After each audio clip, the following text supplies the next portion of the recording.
Valheim is a game with hundreds of different items to collect, which usually results in massive storage rooms full of chests sorted all neatly into different sections. But what would happen if you didn't have access to any storage pieces in-game? No chests, no cards, no boat storage, nothing. Just a Viking and his, well, pockets, I guess? We don't have a backpack on. Let's just go with pockets. This is inspired by RuneScape's Ultimate Iron Man mode, where players don't have access to banks, only their 28 inventory spots. But wait, there's more! Just having no storage is not enough of a challenge. Taking a second leaf out of RuneScape's book, I'll be cranking up all of the world modifiers to 11 to replicate the hardcore Iron Man experience. Call this Valheim's Hardest Challenge. But that name is boring. So let's go with Valheim Ultimate Hardcore Edition. Nah, kinda wordy. How about Valheim Ultracore?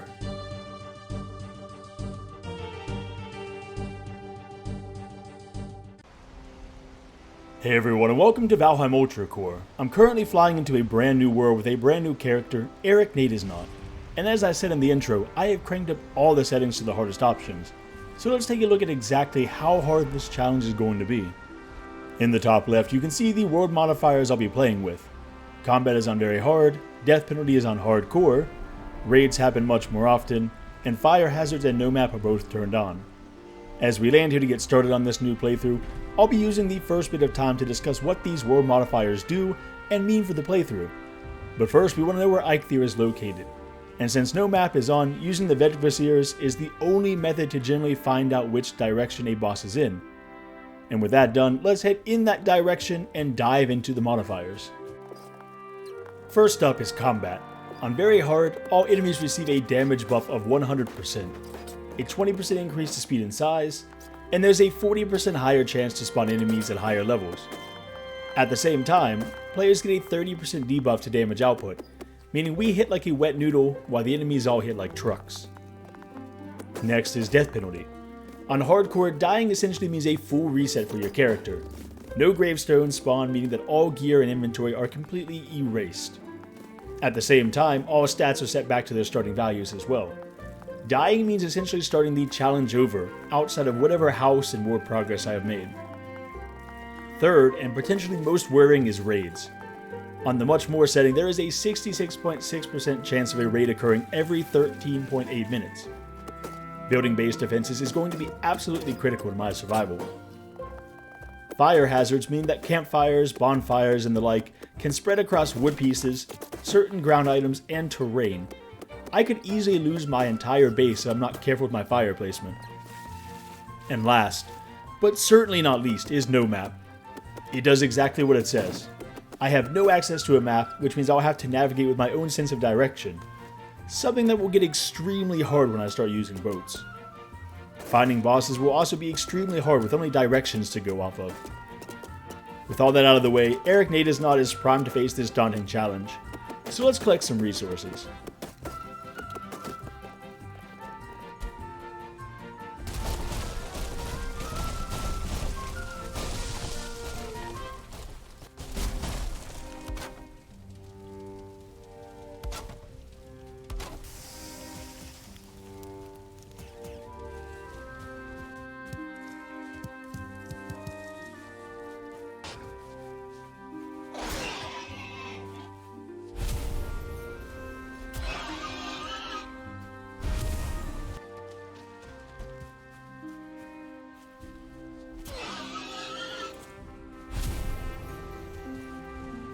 Everything was going according to plan. I was gathering a decent bit of food, leather scraps and hide, wood, flint, etc. And I'd also found a massive sonder of boars. Time to grab some dinner. Oh no, come on. Why was such a poor aim? I haven't practiced throwing spears in a while. Oh, okay. Jump on the rock? Nope. Jump on the rock. Come on, no stamina. No stamina. Oh god, no. Please don't let it be boars. Please don't let boars be my first death on this account. Run. No, watch it. Serpentine. Serpentine. S moves. Come on. Okay. Oh god. If I could just maybe get to the water. Oh god. Oh no, this is it. This is it. Oh man, why boars?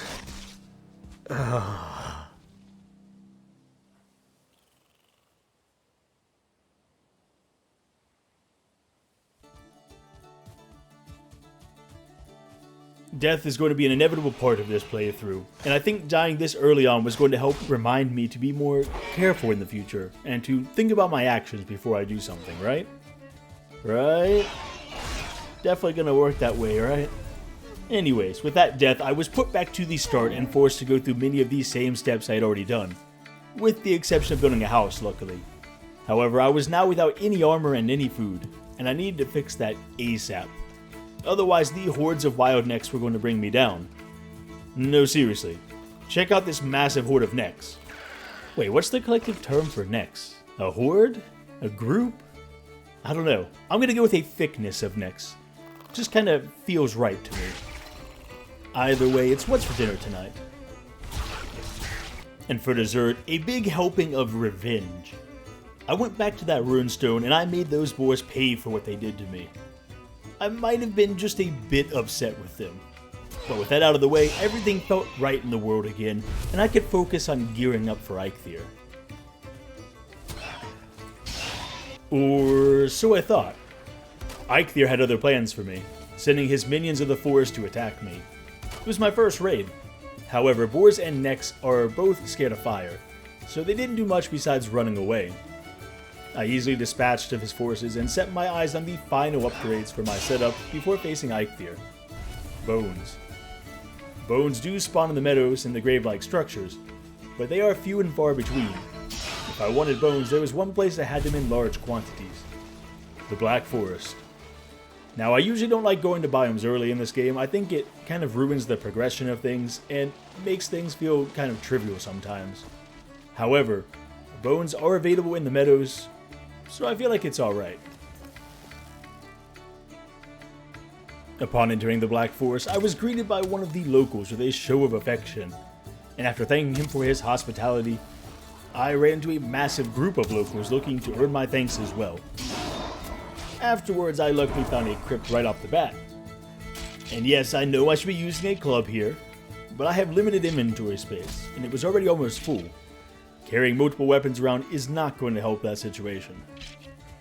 Eventually, I beat up the guards and entered the crypt before seeing the massive group waiting for me at the entrance, and just noping out of there quicker than I've ever noped out of anywhere else.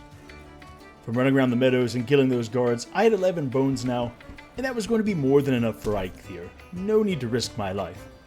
So I upgraded my gear, built a bit of base defense for any raids that may come my way in the future, and finally made my way to the big bad lightning deer.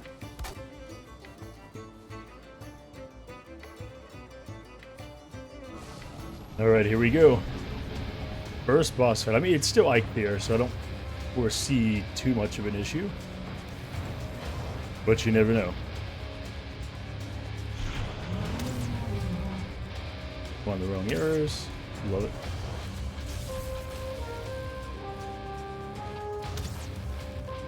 Oh, okay, never mind.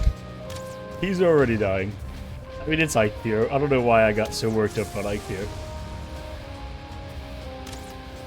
The last thing I want to do, though, is die and then have a boss running wild around in the forest. Oh, God. Tree.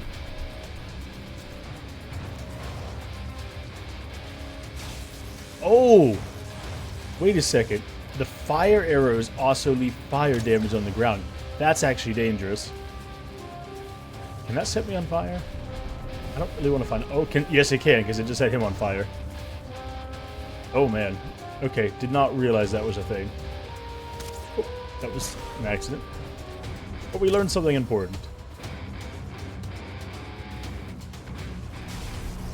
So that means if I set something on fire in my house, it could burn down my house. That's actually kind of nuts.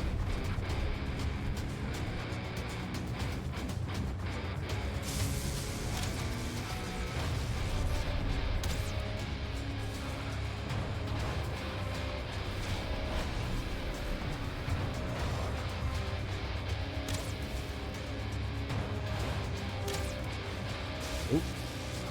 Yeah, I mean, there definitely is some potential to die here. If I'm careless, because it's Eikthyr, but Should be fine.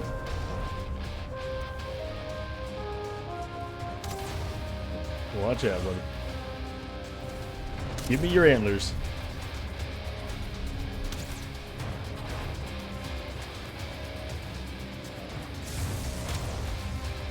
Two more arrows should do this guy in. Yep. Alright, that's it. Never mind. Yep, one more.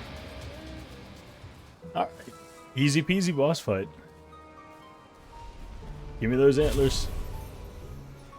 Hell yeah. This is worrying. Setting things on fire and causing the ground to catch fires. That's worrying. That's going to be something I have to be careful about in the future. After a successful boss fight, I made my way to spawn to hang up the trophy and get my first boss power. Something that I'll be able to hold on to even if I die in the future.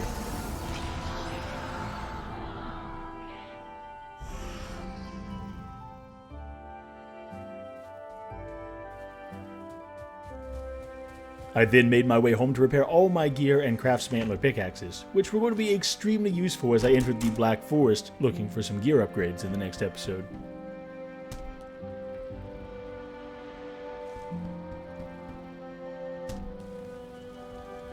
Well everyone, that's it for this video.